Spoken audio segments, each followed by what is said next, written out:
A paz do Senhor, meus irmãos, estamos aqui mais uma vez para darmos início à nossa escola dominical.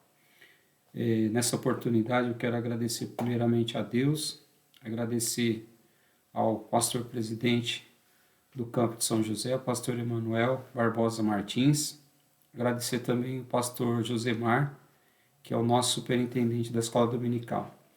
Nossa escola dominical desse trimestre, nós estamos estudando a nossa declaração de fé.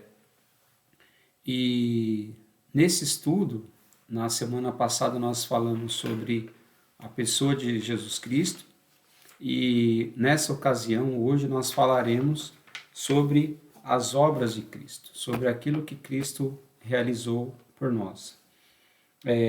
Na aula passada nós já explicamos que a nossa declaração de fé está dividida em 24 capítulos, e cada um desses capítulos tem uma finalidade, mostrar aquilo em que nós cremos. Então hoje nós falaremos sobre as obras de Cristo. A gente até poderia perguntar, mas em meia hora falar sobre as obras de Cristo, seria, em termos de tempo, seria impossível falar sobre tudo o que Cristo realizou. Mas nesse estudo, nós falaremos principalmente sobre a morte, ressurreição e ascensão de Cristo ao céu. Lembrando que o próprio subtítulo da nossa declaração de fé, ele ressalta a importância das obras de Cristo, as obras de Jesus na nossa vida, que a declaração de fé tem como subtítulo: Jesus salva, cura, batiza no Espírito Santo e breve voltará. Essa é a nossa esperança. Então, o que diz a nossa declaração de fé sobre as obras de Jesus? Diz assim: cremos, professamos e ensinamos que a morte e ressurreição corporal de Cristo são a viga mestra e o pilar da fé cristã. Esses eventos diferenciam o cristianismo de todas as religiões do mundo, pois o seu fundador continua vivo e para sempre. Então aqui é uma grande diferença da religião cristã das demais. Porque se você perguntar onde estão os líderes das demais religiões, nesse momento, é bem provável que exista uma lápide no túmulo desses fundadores. Mas o fundador da fé cristã, o Senhor Jesus Cristo, o túmulo dele está vazio, porque ele ressuscitou, ele morreu, mas ressuscitou ao terceiro dia. Então é isso que nós estaremos vendo. E um detalhe, ele continua vivo e vivo para sempre. Em Apocalipse 1, 17 e 18 diz assim: não temas, eu sou o primeiro e o último, eu que vive e fui morto. Mas eis aqui, estou vivo para todo sempre. Esse versículo ele foi lido na lição passada também. Então, o que acontece? Sem a ressurreição de Jesus, não haveria redenção. Hebreus 5:9 diz o seguinte: e sendo ele consumado, veio a ser a eterna salvação para todos os que lhe obedecem. Então, esse versículo ele mostra um detalhe importante. Jesus Cristo ele é a salvação, é a redenção, mas aqui mostra uma coisa fundamental: para todos aqueles que obedecem. Hoje tem muita gente falando: eu sou evangélico, eu creio em Deus, falando tantas coisas, mas se você não obedece a palavra de Deus, a sua fé ela é vã. Na realidade você nem tem fé, porque aquele que tem fé, ele obedece a palavra de Deus, ele obedece às orientações de Deus. Aqui a nossa declaração de fé ainda diz o seguinte, que sem a ressurreição não haveria esperança para a humanidade. 1 Coríntios 15, 17 e 18 diz assim: e se Cristo não ressuscitou, é vã a vossa fé, e ainda permaneceis nos vossos pecados. E também os que dormiram em Cristo estão perdidos. 1 Coríntios 15, 17 e 18. Então, a nossa declaração de fé, no que diz respeito às obras de Cristo, elas mostram isso. A nossa declaração de fé mostra essas obras de Cristo, que ele morreu, mas ressuscitou ao terceiro dia e em breve voltará. Essa é a nossa esperança. Então é sobre isso que nós estaremos falando aqui. Nessa parte é focado, como já disse, a morte, a ressurreição e a ascensão ao céu, e também as implicações teológicas da sua morte expiatória e vicária em favor de todos os pecadores. Então, o ponto 1 desse capítulo fala sobre a morte de Jesus. Não se trata somente da morte de um justo, mas também de um sacrifício como oblação pelos nossos pecados, que Deus propôs e recebeu como propiciação pelas nossas ofensas. O aspecto histórico está nos evangélicos e o aspecto doutrinário está em Atos, nas epístolas e em Apocalipse. Aqui existe um versículo, conforme já dito na outra aula, que toda a nossa declaração de fé está baseada na Bíblia Sagrada. Então, aqui tem um versículo que diz assim: ao qual propôs para propiciação pela fé no seu sangue, para demonstrar a justiça pela remissão dos pecados dantes cometidos, sob a paciência de Deus. Romanos 3:25. Então, aqui mostra a propiciação pelo sangue de Cristo. Está em Romanos 3:25. Ainda existe ainda em 1 João 2, 1 e 2, o seguinte dizer para esses dois versículos. Meus filhinhos, estas coisas vos escrevo para que não pequeis. E, se alguém pecar, temos um advogado para com o Pai, Jesus Cristo, o justo. Ele é a propiciação pelos nossos pecados, e não somente pelos nossos, mas também pelos de todo o mundo. 1 João 2, versículos 1 e 2. Então aqui, irmãos, diz uma coisa muito importante. Nós, conforme dito na aula passada, nós herdamos de Adão o pecado. Nós temos o gene do pecado, o gene do pecado. Nós temos a tendência para aquilo que é errado. Então nós pecamos. Mas tem um detalhe importante. Cristo morreu pelos nossos pecados. Então nós não podemos ser escravos do pecado. Nós só seremos escravos do pecado se nós quisermos. Porque no exercício do nosso livre-arbítrio, nós podemos recorrer a Jesus, pedir a Ele perdão dos nossos pecados e Ele é capaz de nos perdoar. Por quê? Porque Ele ofereceu o seu sangue em sacrifício pelos nossos pecados. Então, há pessoas que às vezes pecam e se tornam escravos daquele pecado. A pessoa, além dela continuar praticando aquele pecado, ela não tem forças para sair. E às vezes tem pessoa que até para de praticar, mas fica com aquele sentimento de culpa. Então Jesus, ele sem pecado, ele foi sacrificado na cruz do Calvário pelos nossos pecados. Então aqui, quando João fala meus filhinhos, até uma maneira carinhosa, ele está dizendo aqui para que nós não pequemos. Mas, caso a gente peque, nós temos um advogado. O que é o advogado? É alguém que representa um culpado, um réu, perante um juiz. E Jesus, ele é o nosso advogado. E aqui diz que Jesus é justo.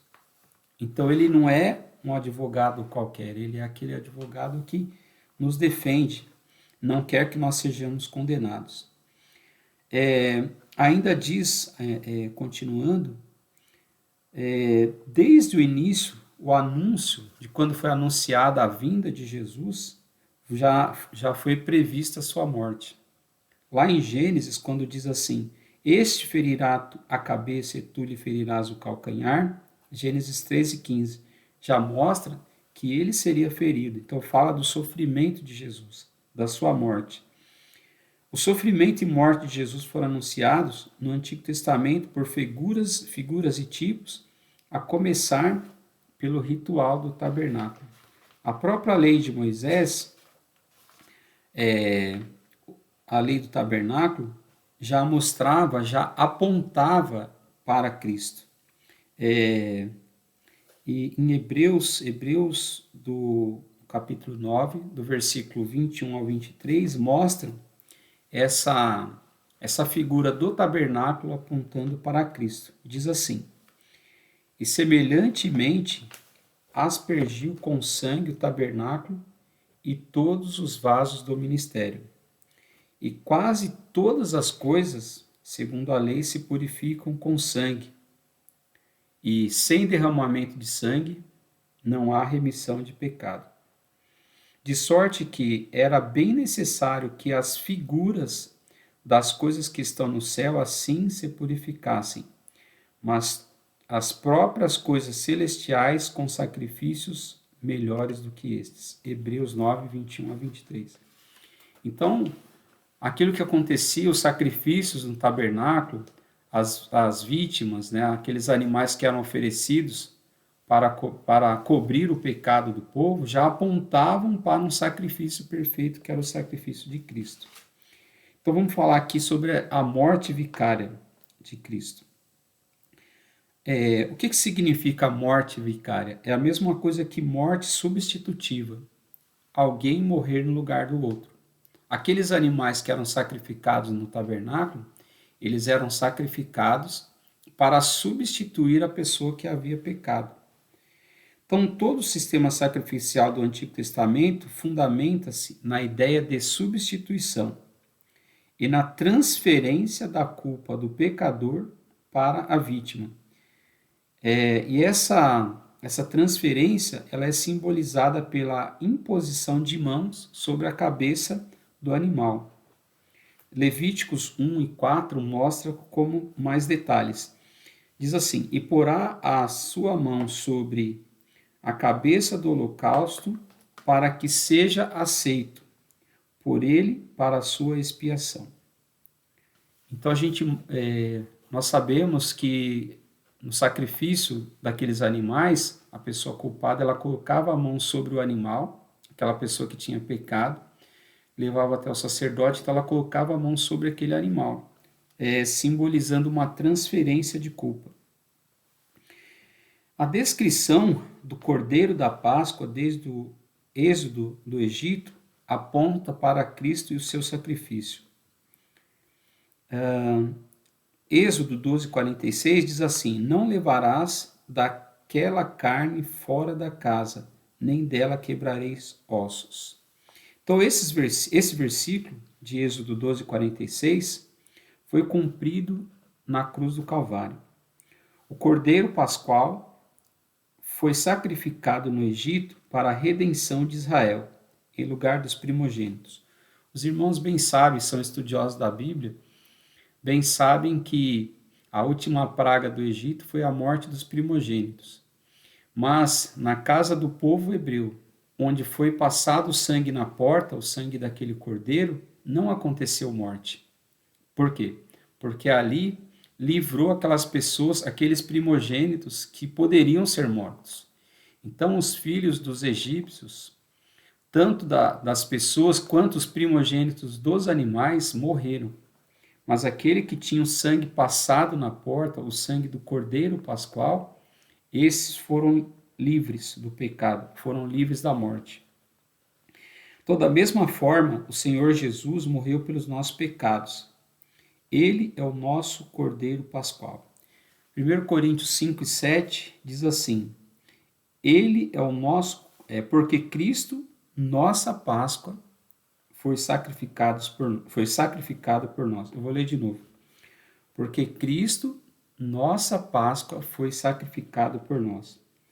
O caráter da morte substitutiva de Cristo é anunciado de maneira direta desde o Antigo Testamento. Isaías 53:6 mostra esse ponto. Todos nós andamos desgarrados como ovelha, cada um se desviava pelo seu caminho, mas o Senhor fez cair sobre ele, sobre Jesus, a iniquidade de todos nós. Então Isaías já mostrava esse sacrifício de Jesus, os nossos pecados sendo lançados sobre Jesus. A palavra profética continua mais adiante, dizendo: porquanto derramou a sua alma na morte, e foi contado com os transgressores. Mas ele levou sobre si o pecado de muitos, e pelos transgressores intercedeu. Isaías 53:12. Esse ponto, irmãos, todos vocês que estão acompanhando, é muito importante da gente entender, porque muitos querem ter intercessores, recorrer a A, recorrer a B, mas o único que intercede por nós, o único que tem condições de nos dar o acesso a Deus é Cristo. Não há outro meio de chegar-se a Cristo, de chegar-se a Deus, a não ser pelo sacrifício de Jesus. Jesus via a si mesmo Jesus via a si mesmo nessa profecia de Isaías. Aqui diz assim, em Lucas 22:37, diz assim: porquanto vos digo, aqui são palavras de Jesus, porquanto vos digo, que importa que em mim se cumpra aquilo que está escrito, e com os malfeitores foi contado, porque o que está escrito em mim terá cumprimento. Lucas 22:37. Então Isaías profetizou cerca de 700 anos antes, e aqui Jesus está dizendo, está afirmando que aquilo que estava escrito naquela ocasião seria cumprido. E foi cumprido, porque aqui diz que ele foi contado com os malfeitores. Então Jesus morreu na cruz do Calvário para nos salvar dos pecados. Então aqui mostra o profeta Isaías colocando com mais detalhes. As iniquidades de todos os pecadores foram transferidas para o servo sofredor, mencionado nesse oráculo de Isaías. Sua morte foi em nosso lugar. Ele morreu por todos, pelos pecadores do mundo inteiro. O Senhor Jesus Cristo morreu em favor dos pecadores. 1 Coríntios 15:3 diz que Cristo morreu por nossos pecados segundo as Escrituras. Então aqui quando Paulo fala segundo as Escrituras, ele assevera que o sacrifício representa a convergência de pensamento exarado no Antigo Testamento.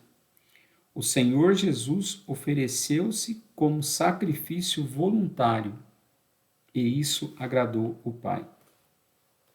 Então é importante a gente entender que essa morte vicária de Cristo, já vimos que vicária significa substitutiva, foi para nos justificar perante Deus, porque nós, por nós mesmos, não teríamos condições de nos justificarmos perante o Pai.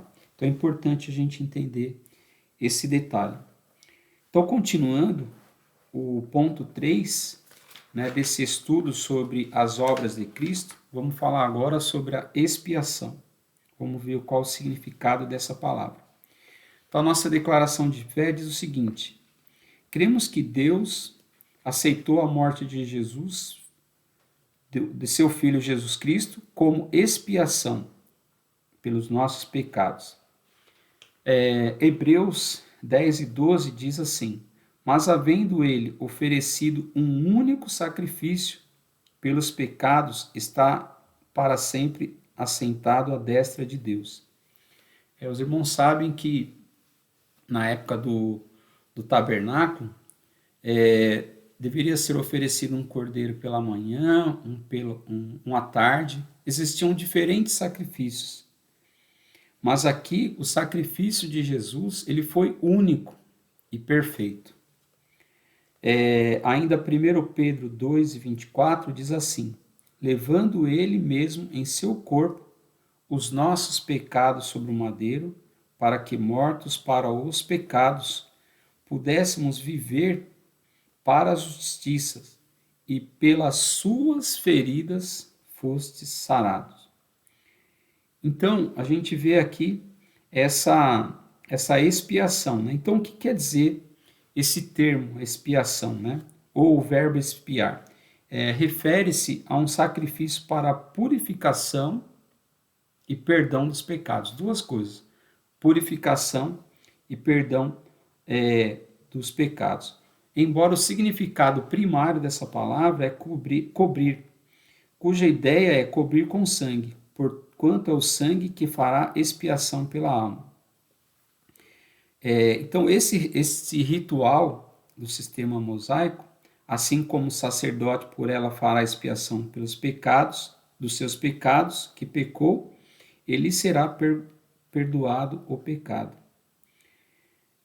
Então, irmãos, o que é importante ficar claro aqui é um versículo que está lá em Hebreus, que diz o seguinte, que sem derramamento de sangue não há remissão de pecados. Hebreus 9, 22 fala isso. Então, isso é chamado de propiciação.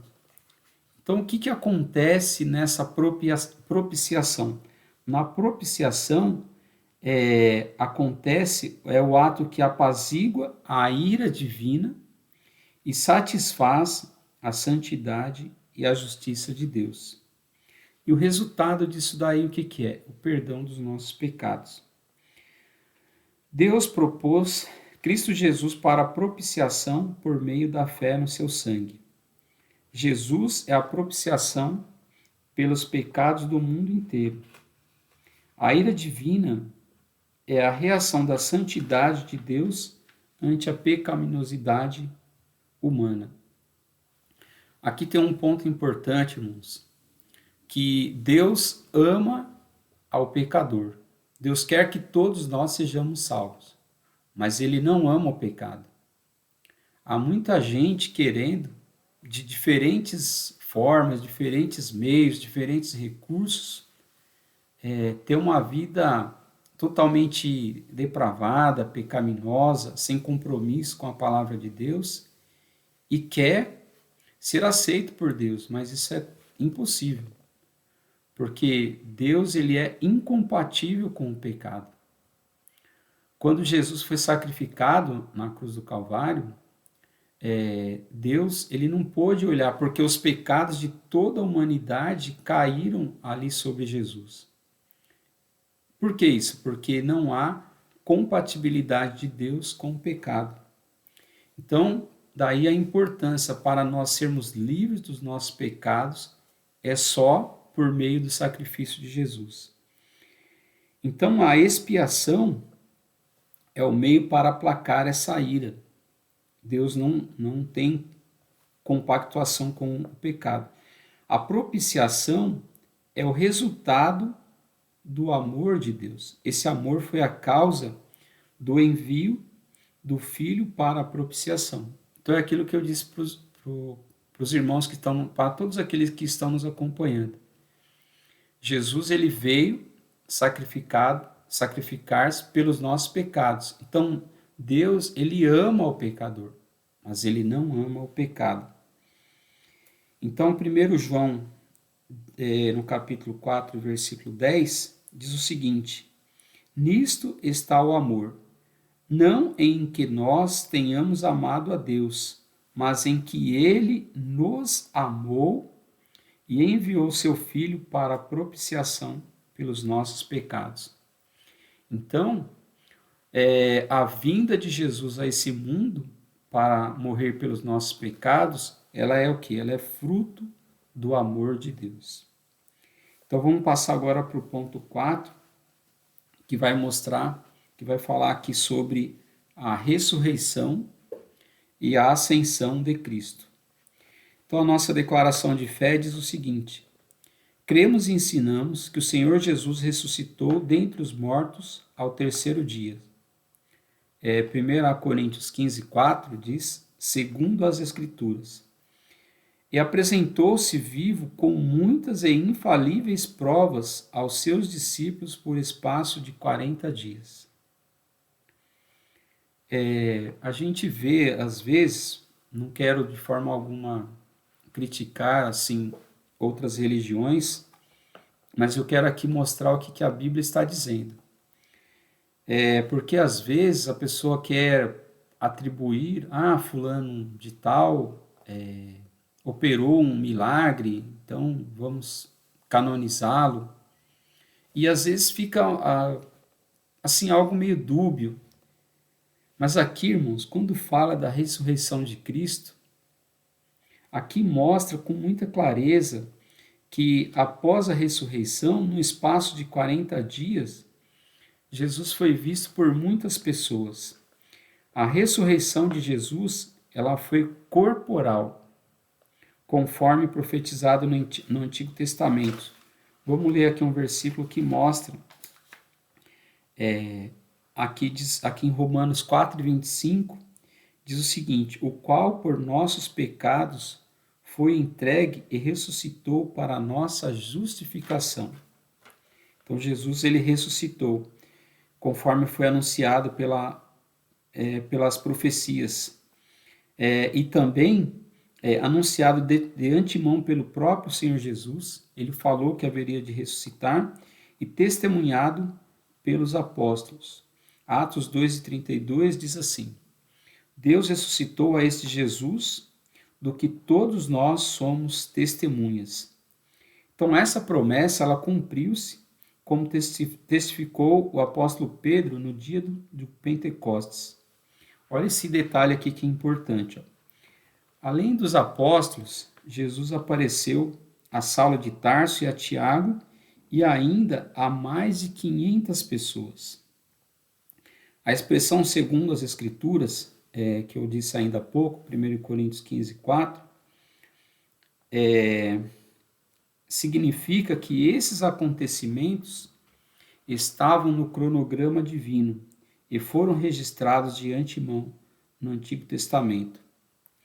A morte e a ressurreição de Jesus são os principais elementos que distinguem o cristianismo de todas as religiões da terra, pois Jesus, o seu fundador, vive para sempre. Romanos 6:29 diz assim: havendo Cristo ressuscitado dos mortos, já não morre, a morte não mais terá domínio sobre ele. Romanos 6:9. A sua morte vicária seria destituída de significado teológico se ele tivesse permanecido na sepultura. Então, se Jesus ainda estivesse na sepultura, o túmulo de Jesus ele é visitado por muitas pessoas de todas as partes do mundo, mas é um túmulo que está vazio. Então, se ele tivesse na sepultura ainda, a sua morte não teria o significado teológico, mas ele ressuscitou e vive para sempre. Aquele corpo que foi crucificado não pôde ficar na sepultura. Então essa ressurreição ela tem um significado, que é a glorificação e a exaltação de Jesus. E também a vitória esmagadora sobre Satanás, sobre o pecado, sobre a morte e sobre o inferno. A morte e a ressurreição de Jesus são o centro da pregação do Evangelho. Então é muito importante você entender isso, que a morte vicária de Jesus e a ressurreição, elas são um ponto principal. Então, quando nós falamos que Jesus salva, que ele cura, que ele batiza no Espírito Santo e em breve voltará, são promessas que estão registradas na palavra de Deus. Muitas dessas promessas se cumpriram, algumas estão se cumprindo hoje e muitas delas irão se cumprir. Quando fala da vinda de Jesus, isso é um fato. E tudo que tem acontecido hoje, no mundo inteiro, a situação que o mundo se encontra hoje, mostra que a vinda de Jesus ela está próxima. Então você deve estar preparado para essa vinda. Então, após a morte e ressurreição, Jesus foi levado aos céus. Uma parte do versículo 51 do capítulo 24 do Evangelho de São Lucas diz o seguinte: e aconteceu que, abençoando-os, ele se apartou deles e foi levado aos céus. e assentou-se à direita de Deus, onde se encontra até hoje. Então Jesus está à destra, à direita de Deus, intercedendo por nós. Então, para nós terminarmos, vamos falar agora sobre o valor do sacrifício de Jesus. O Senhor Jesus ofereceu um sacrifício perfeito. A vítima do sacrifício foi Ele mesmo, o Cordeiro de Deus que tira o pecado do mundo. E não um animal, pois o sangue dos animais não era suficiente para pagar tão alto preço. Então aqui tem um ponto muito importante. Saiba que sua vida ela é preciosa. Não há nenhum animal que possa ser sacrificado por você. Para justificar a sua vida, para tirar os seus pecados, é só o sangue de Jesus. Por quê? Porque o preço da sua alma ele é muito alto. Ele é muito caro. Nenhum de nós teríamos condições de pagar, mas o sacrifício vicário de Jesus na cruz do Calvário, ele sim tem como pagar, como justificar, como tirar, como João diz, o Cordeiro de Deus que tira o pecado do mundo. Então ele pode tirar os pecados da sua vida. Então, por isso Jesus submeteu-se a si mesmo para pagar tão alto preço como sacrifício, fazendo expiação com o seu próprio sangue por todos os seres humanos, para que pela graça de Deus provasse a morte por todo homem. Hebreus 2:9 fala sobre isso. Por meio da graça de Deus, ele provasse a morte por todo homem. O Senhor Jesus Cristo é o verdadeiro homem e o verdadeiro Deus. Como homem, nós falamos sobre isso na lição passada. Ele viveu e sentiu as necessidades humanas. Nasceu de uma mulher, embora tivesse sido gerado pela ação sobrenatural do Espírito Santo. Seu nascimento virginal foi natural, como de qualquer ser humano. Ele cresceu em estatura e em sabedoria. Sentiu sono, fome, sede, cansaço. Ele sofreu, chorou, sentiu tristeza e angústia. Jesus teve mãe humana, além de irmãos e irmãs co-uterinos, dando provas materiais de ter corpo humano, sendo feito semelhante aos homens. Mas um grande detalhe, uma grande diferença, sem pecado. O valor de sua morte é suficiente para salvar todos e cada um dos pecadores. Então, o sacrifício de Jesus, ele é pleno, ele é perfeito, ele é capaz de salvar a toda a humanidade. E aqui diz, assim ele pôde expiar o pecado do povo. Hebreus 2:7 diz assim, pelo que convia que, em tudo, fosse semelhante aos irmãos, para ser misericordioso e fiel sumo sacerdote naquilo que é de Deus, para expiar os pecados do povo. Então nós já vimos, né, de antemão que o significado de expiar, né, que nada mais é do que tirar os pecados, né, de justificar os pecados e tirar esses pecados daqueles que a ele recorrem. Deus enviou seu filho nascido de mulher, nascido sob a lei, para remir os que estavam sob a lei. A gente vê que muitos eram seguidores da lei e assim pela lei não poderiam alcançar a salvação. O único que cumpriu integralmente a lei foi o Senhor Jesus.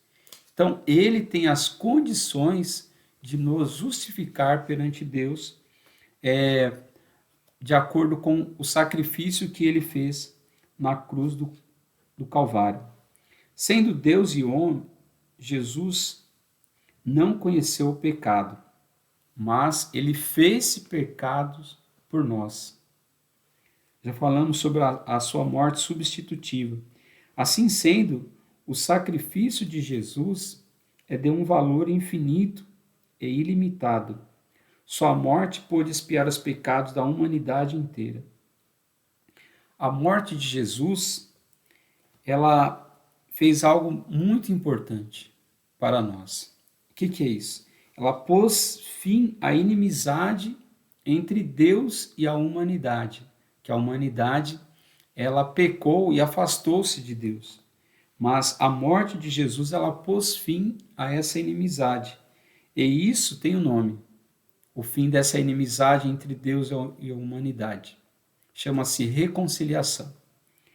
Então nós fomos reconciliados com Deus pela morte de seu filho. Então aí fica uma pergunta, mas por que estudarmos sobre as obras de Cristo?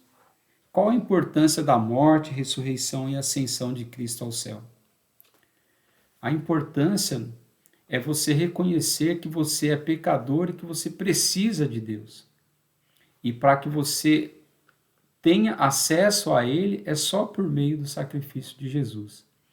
Então, se você ainda não aceitou a Jesus como seu Salvador, saiba que Ele ama a sua vida e Ele quer salvar a sua vida para que você tenha a salvação da sua alma. A nossa vida aqui, ela é passageira. Durante, assim, pouco tempo nós deixamos de existir. Mas depois que esse corpo desce à sepultura, nós ainda temos a nossa vida espiritual.